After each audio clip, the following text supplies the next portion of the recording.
An orphan brought an umbrella for a shivering old man, but the man's identity was unbelievable. Rain fell in sheets over the city, a cold and merciless downpour that seemed to chase every living soul indoors.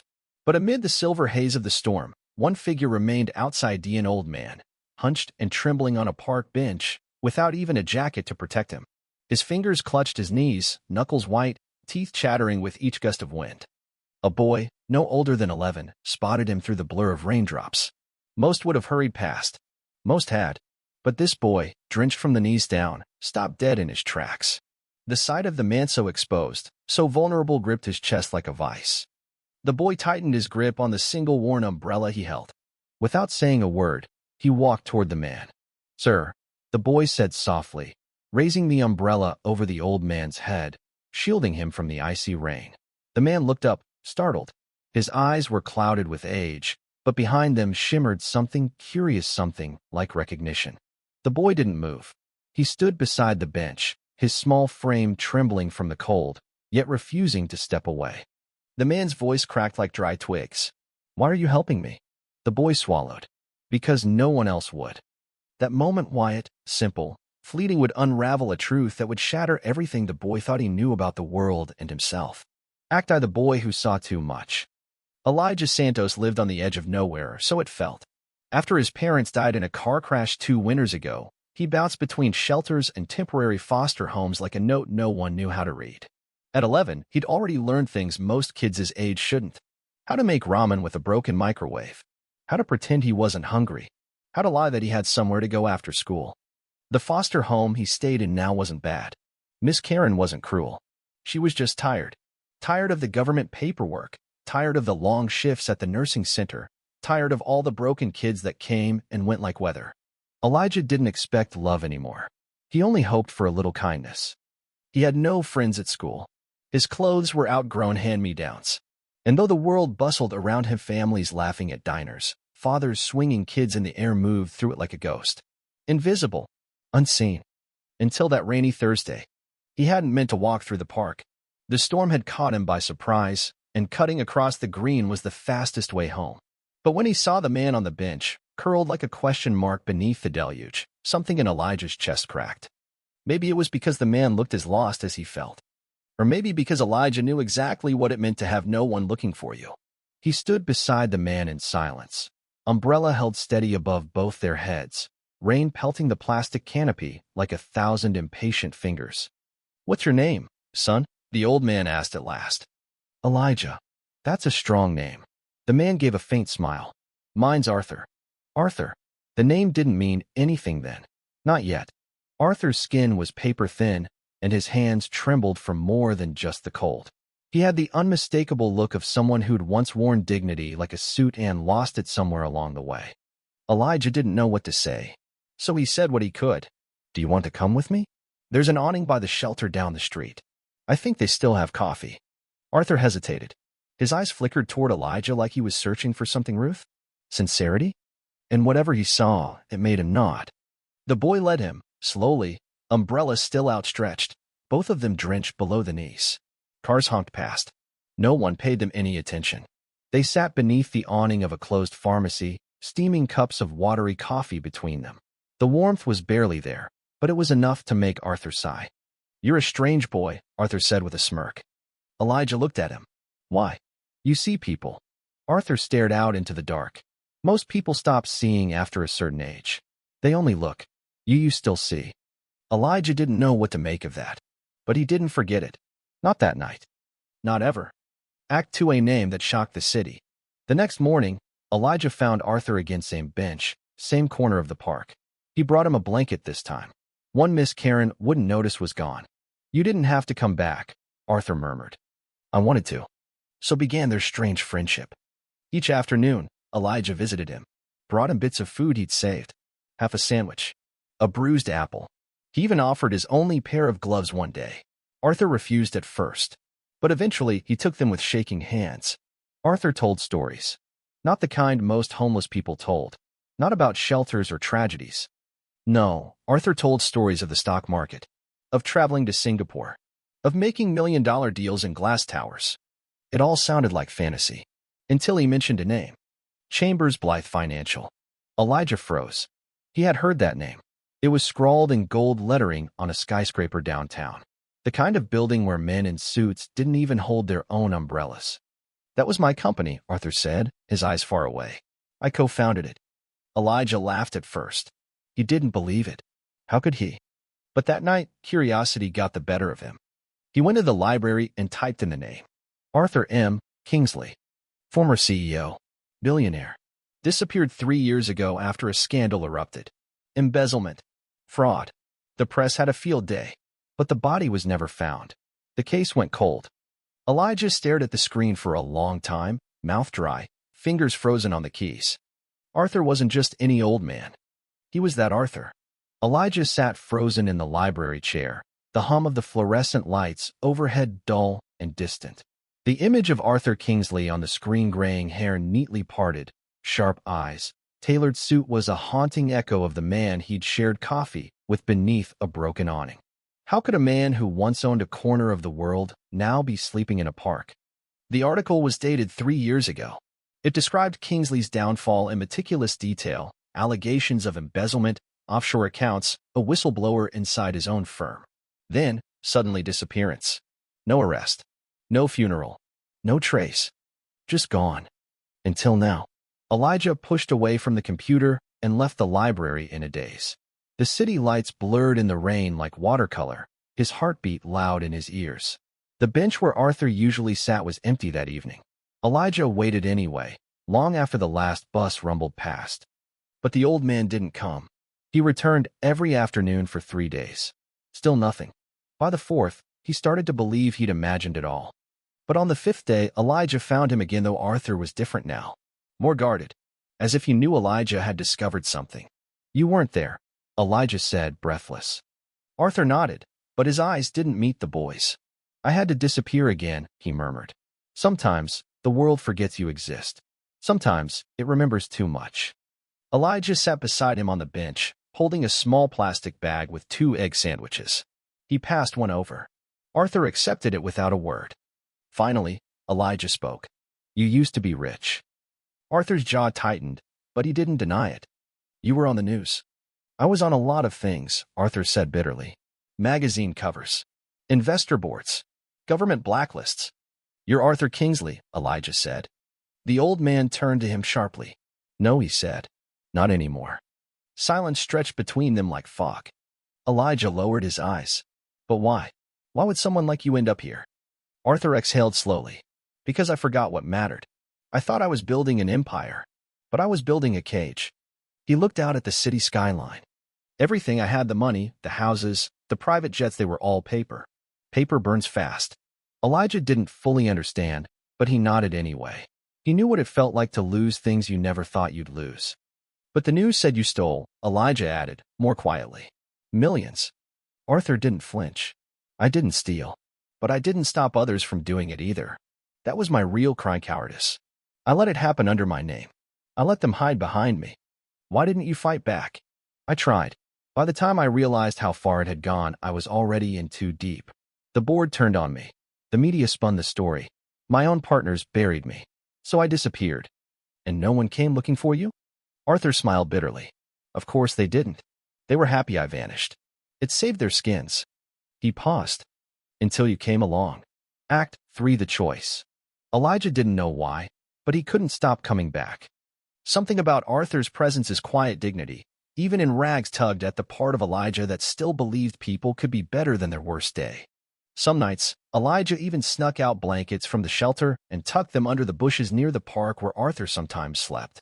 On weekends, he read to him old books from the library Arthur said he used to collect. They laughed together, even dreamed a little. Arthur sometimes imagined what he would do if he could rewrite it all. Start over. Become someone else. You think people get second chances? Elijah asked once. Arthur had stared at him for a long moment. Not often, but sometimes someone gives you one. Then came the night Arthur didn't wake up. Elijah found him under the trees, slumped over, lips blue from the cold. No, Elijah whispered, dropping his bag and rushing to him. Arthur. Arthur. The old man stirred faintly, a low groan escaping his lips. Elijah didn't hesitate. He flagged down a passing cyclist, begged him to call 911. Minutes later, Flashing red and blue lights lit up the park. The EMTs loaded Arthur into the ambulance as Elijah stood shivering on the curb, his heart pounding so loud he thought he might explode. At the hospital, they wouldn't let him in at first. But one of the nurses, an older woman with kind eyes, took pity and let him sit in the waiting area. Hours passed. Finally, a doctor came out. "He's stable," she said. "Severe hypothermia. Malnutrition. He's lucky you found him." Elijah exhaled for what felt like the first time in days. Arthur stayed in the hospital for a week. He didn't speak much at first, but the warmth and rest did something to him. He seemed more alive, more grounded. On the 6th day, Elijah visited again, this time with a folder tucked under his coat. "I looked it up," he said. "There's a lawyer named Reuben Wallace. He used to represent you. He's still practicing." Arthur's eyes narrowed. "Elijah." "You don't have to go back," Elijah interrupted. "But you deserve to tell the truth. Let people know what really happened." Arthur looked at him for a long time, jaw working silently. Then he said, "Why are you doing this for me?" Elijah shrugged. "Because you're my friend." It was the only time Elijah saw Arthur cry. What came next moved quickly. Arthur, clean-shaven and dressed in donated clothes, agreed to meet with Reuben Wallace. The Layera graying man with a deep voice and sharp memory was stunned to see him alive. "I thought you were dead," Reuben whispered. "I was," Arthur replied. "But someone brought me back." With Reuben's help, Arthur prepared a statement, a detailed document exposing everything. Names, bank accounts, off-the-record dealings. He asked for no money, no recognition, only justice. The fallout was explosive. The city's financial world trembled as Arthur's signed statement hit the press. Arrests followed. Investigations reopened. His former partners, once praised as philanthropists, were suddenly very quiet. Arthur declined all interviews. He didn't want to be famous again. He just wanted to walk freely. But one thing made headlines across the country. A photograph. It showed an 11-year-old boy holding an umbrella over a frail old man on a rainy afternoon in the park. The caption read, "The boy who saw him." That boylage received offers from journalists, schools, even charities. He turned most of them down. What he really wanted was a home. 1 month later, Arthur stood outside the courthouse with Elijah by his side. "I don't know if I'm good enough to raise a kid," Arthur said, looking down at him. Elijah looked up. "You're good enough to tell the truth. That's more than most." They didn't call it adoption. But Elijah never went back to the shelter again. That first night in Arthur's small apartment, a temporary unit provided by a veterans housing program, was quiet. The rain tapped gently against the window, just like the night they met. Elijah sat cross-legged on the worn-out couch, holding a mug of hot cocoa Arthur had made from a dusty packet. "Why didn't you tell anyone you were still alive before?" Elijah asked again. Arthur leaned back in his chair, rubbing his temple. "Because I didn't think it mattered. I thought the world had already decided what I was. I didn't want to fight anymore." "But you fought," Elijah said softly. "You came back." Arthur looked at him, his voice low. "Because you showed me I wasn't invisible." That night, Elijah fell asleep on the couch with a blanket over him. Arthur didn't sleep much. He sat by the window, watching the lights of the city, wondering what the rest of his life would look like. The next morning, Arthur received a phone call. "I read your statement," the voice said. It was the district attorney. "It's going to change everything." "I didn't do it for that," Arthur replied. "I know, but you should be ready. This story's not just about fraud anymore. It's about redemption." That word sat heavy on Arthur's chest. In the weeks that followed, Elijah and Arthur began to build something fragile but real. Arthur enrolled Elijah in a new school closer to the apartment.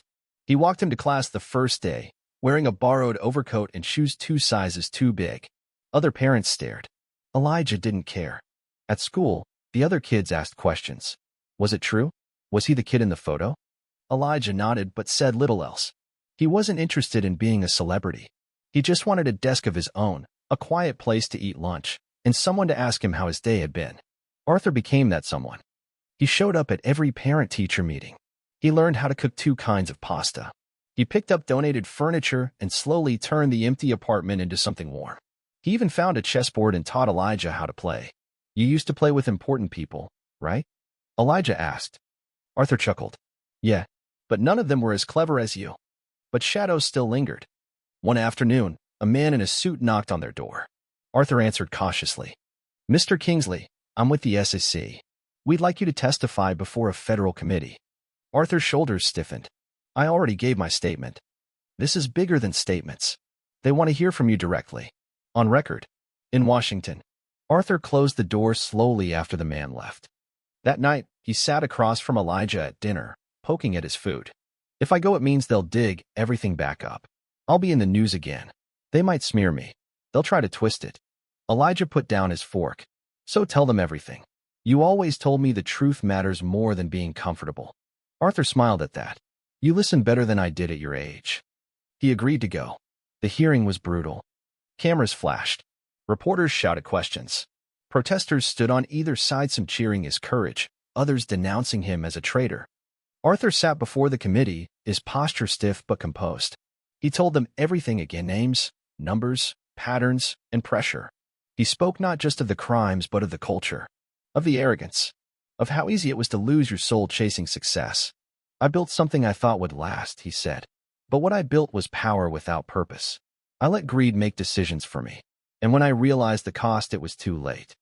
There was a long silence in the chamber. Then one of the senators leaned forward and asked, "Why come forward now?" Arthur looked toward the crowd, where Elijah sat in the back, wearing a pressed white shirt and a nervous expression. Because someone reminded me that being invisible is worse than being hated. That doing the right thing, especially when it's hard, is the only way to live with yourself. Some in the room scoffed. Others applauded. The country, watching live, reacted with fire and fascination.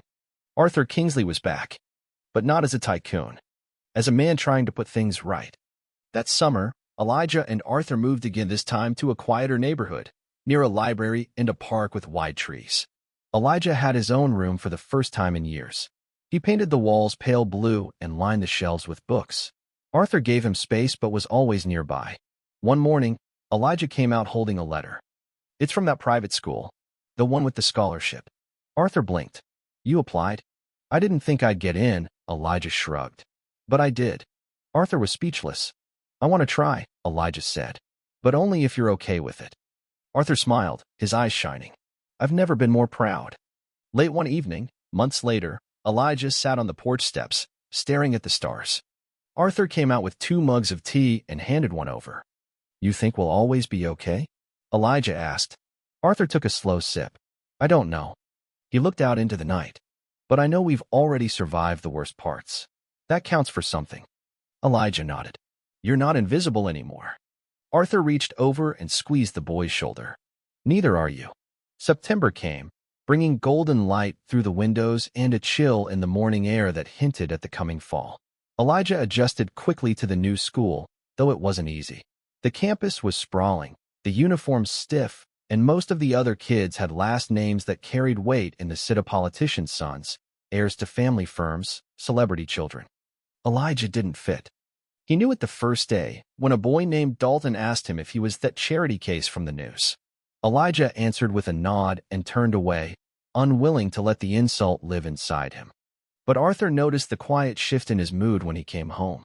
Less laughter, more silence over dinner. "You want to talk about it?" Arthur asked one evening as he stirred soup on the stove. Elijah hesitated. "They think I don't belong." Arthur put down the ladle. "Then show them you do." "That easy, huh?" Arthur chuckled. "God, no.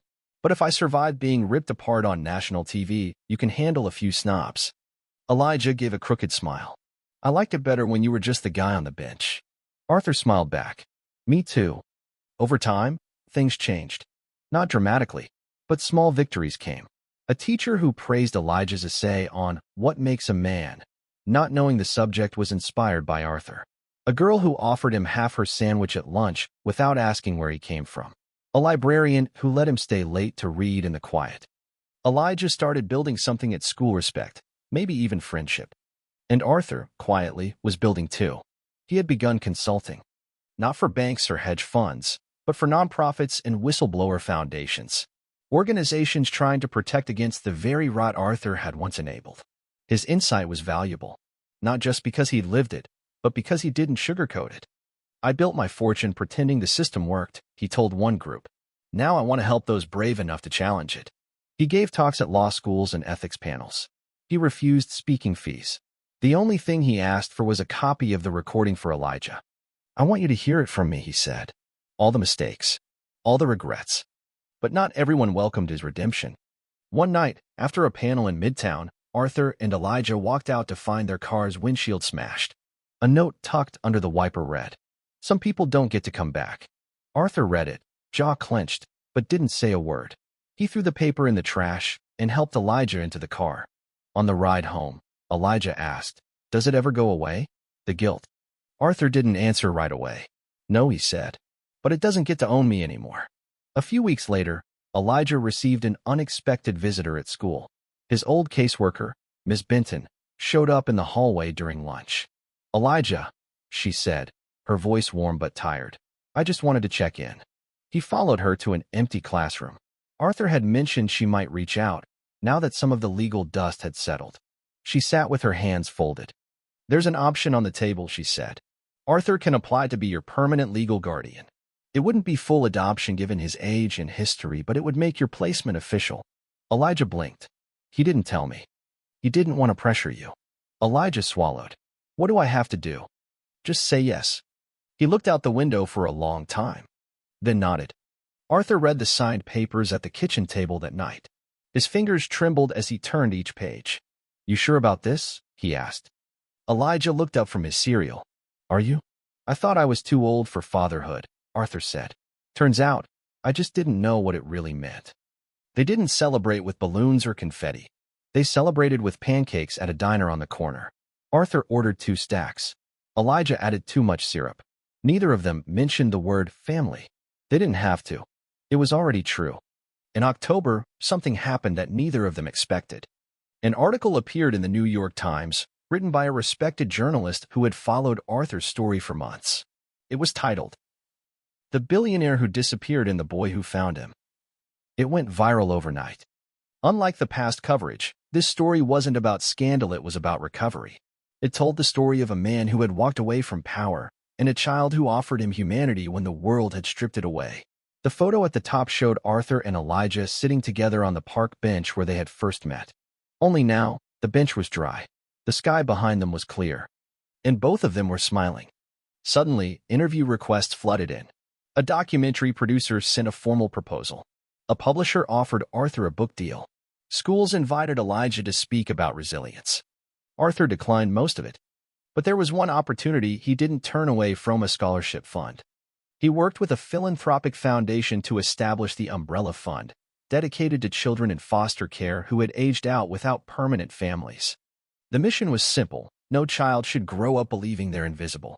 Elijah helped design the logo, a small umbrella over a tiny figure in the rain. The first time Arthur held the final design, he didn't speak. He just placed a hand on Elijah's shoulder and whispered, "Thank you." The seasons turned again. Christmas came, and with it, a tree, a handful of gifts, and an unfamiliar warmth neither of them had felt in years. Elijah woke up early on Christmas morning, excited for the first time since he could remember. Arthur gave him a watch, simple, silver, and classic. "It was my father's," Arthur said, "and now it's yours." Elijah blinked back tears. "I didn't get you anything." Arthur smiled. "You gave me my life back. I think we're even." But just as their lives began to settle, the past knocked again. One day, while Arthur waited outside Elijah's school in his aging sedan, a man approached the driver's window.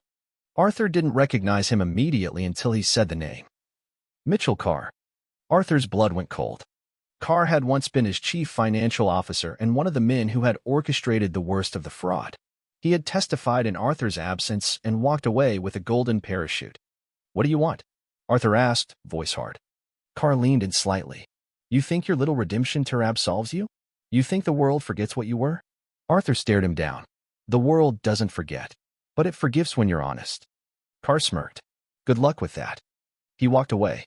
Arthur watched him go, heart pounding not from fear, but resolve. That night, he told Elijah everything. Not to scare him, but to prepare him. "There will always be people who want to drag you back into who you were," he said. "You have to keep choosing who you want to become." Elijah nodded slowly. "I want to become someone like you," he said. Arthur's throat tightened. "You already are." Spring arrived gently. The city that once felt harsh and cold now bloomed with subtle gray trees, wore soft pink blossoms, and the morning air carried the scent of renewal. Elijah was 13 now. He had grown taller, his voice just starting to change, and there was something in the way he carried his backpack more upright, more certain, still quiet, but stronger. One afternoon, Arthur waited outside the school gates as usual. Elijah came out smiling, waving a paper. "First place," he said proudly. "Citywide writing contest. They're printing it in the school journal." Arthur took the paper and read the title aloud. "A man on a bench." His voice faltered on the last line. He had nothing, and yet he gave me everything. Arthur placed a hand gently on Elijah's shoulder, not trusting himself to speak. That evening, they walked through the same park where they'd met 2 years before. The bench was still there, older, worn, but solid. Arthur gestured toward it. "You want to sit for a minute?" They did, side by side, silent. Around them, the world carried on. Runners passed by. Dogs chased sticks. A street performer strummed a slow tune nearby. But to Arthur, the moment felt suspended in time. "I never thought I'd come back here," he said. "I used to sit on this bench thinking it was where I'd fade away." Elijah looked out at the trees. "And I used to walk past people like you without really seeing them." Arthur smiled faintly. "You saw me that day. You looked cold," Elijah said, "and sad, like you weren't ready to be invisible." Arthur looked at this boy who had once held out an umbrella like it was a lifeline and felt a fierce, quiet joy. "You changed the course of a man's life with an umbrella, Elijah." "I think we both saved each other." Arthur nodded slowly. "Yeah, I think we did." 3 months later, Arthur was asked to speak at a major financial ethics summit in Chicago. At first, he declined. But Elijah, now in middle school, now full of bold ideas, convinced him. "You're not going for you," Elijah said. "You're going for the people who haven't met their Elijah yet." Arthur packed a suit that hadn't been worn in years, smoothed his silver hair in the mirror, and took a deep breath. Elijah watched him from the doorway. "You look like someone people should listen to." Arthur smiled. "You mean like a washed-up fraud with a decent tie?" "I mean like someone who stood up when it mattered." At the summit, Arthur stood behind a polished podium, heart pounding. He began not with charts or economic theories, but with a story. "One rainy day, a boy handed me an umbrella and gave me back my name." Gasps echoed in the hall. He spoke of shame, of complicity, of being a man who let wrong happen and nearly disappeared into silence because of it. But then he turned the speech. "I'm not here to rewrite my legacy," he said. "I'm here to say that redemption is not just possible, it's necessary. But it doesn't start with press releases or staged apologies. It starts with accountability and the courage to be seen again." The hall stood when he finished. Elijah met him backstage, arms crossed but grinning. "You really can talk when you want to," he said. Arthur laughed. "Let's go home." But home had surprises of its own. One rainy Thursday, as if echoing the first day they met, a stranger knocked at their door. She was older, dressed simply, eyes lined with age and secrets. She held a small folder in her hands. "I'm sorry," she said, looking at Elijah. "Are you Elijah Santos?" Arthur stepped forward quickly. "Who are you?" "I'm not here to cause trouble," she said gently. "My name's Maria Delaney. I think I might have known Elijah's mother." Elijah stared. Maria opened the folder slowly, revealing a photo. It was worn, torn at the corners, but it showed a young woman holding a baby. That's her," Elijah whispered. "That's my mom." Maria nodded. "We were best friends once. I didn't know where she went after she left home.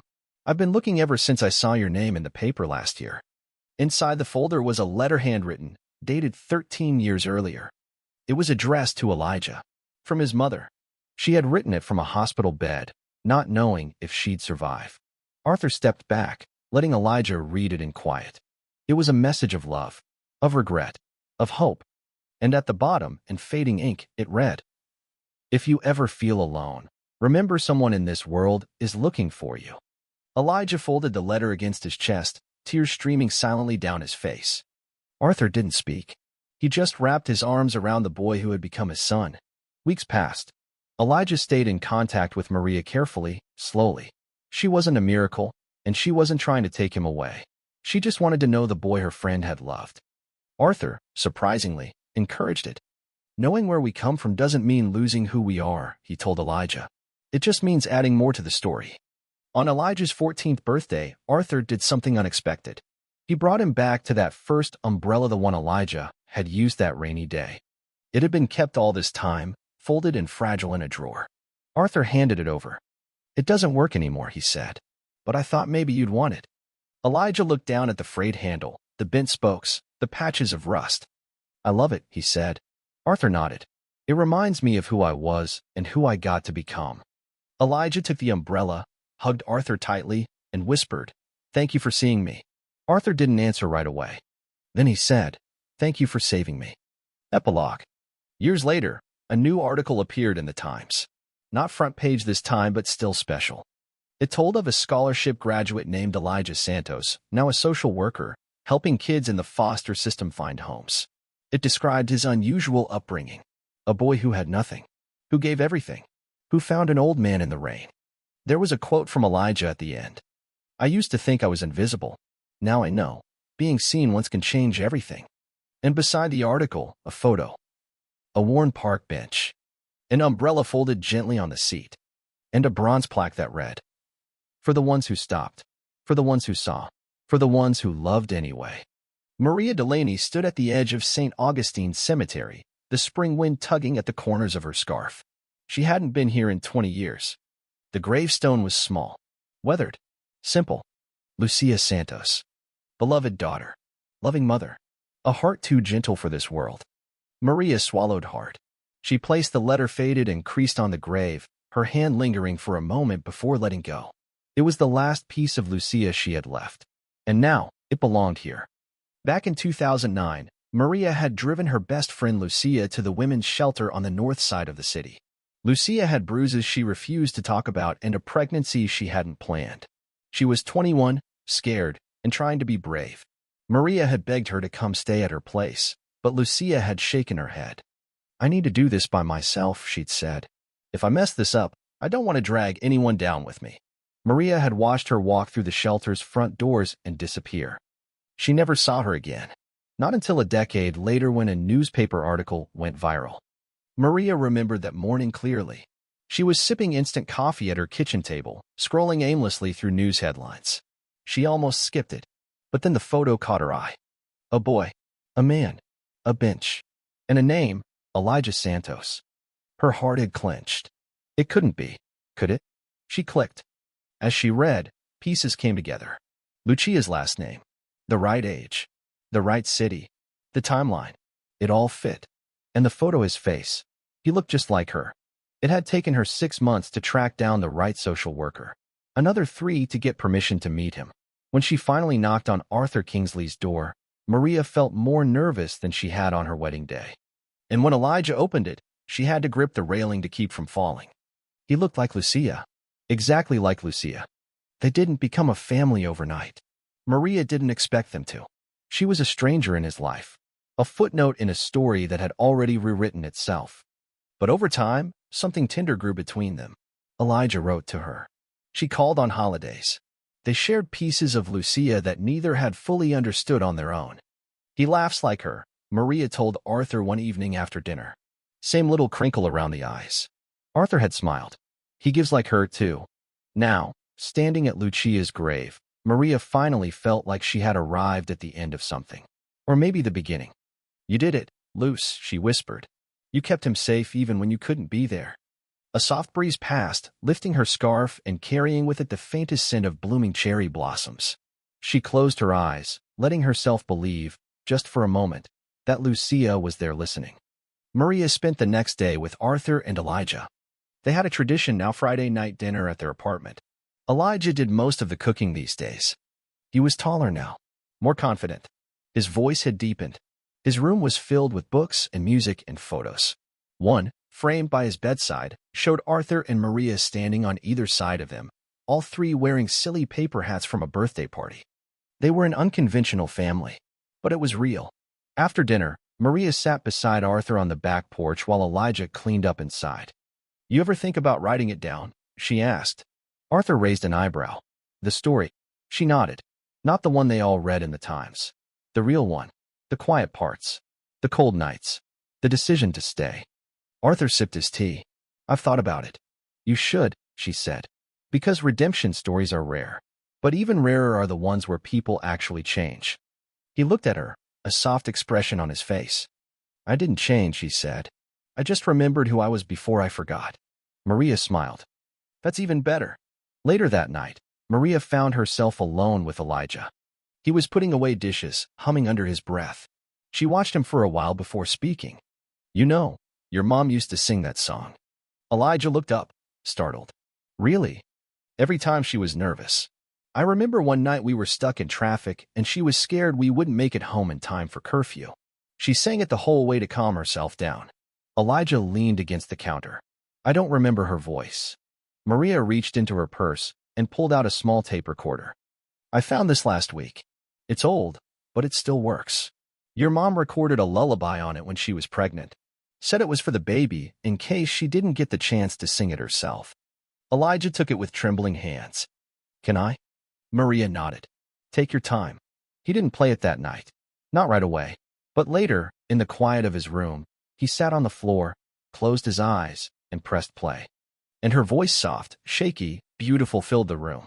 "Sleep, my star, though the night is cold. The sky will watch you, brave and bold." He cried, silently, fully. And when it ended, he whispered into the dark, "I found them, Mom. I found the people who stayed." 1 year later, the Umbrella Fund had its first graduating class. 10 students, all former foster youth, all headed to college.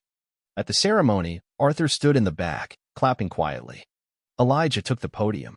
He didn't read from a paper. He spoke from memory. "There was a time when I thought I didn't matter, that the world had already made up its mind about me. But someone saw me in the rain, and because of that, I got to become someone new." He paused. "And now, it's our turn to look for the ones no one else sees." He stepped back.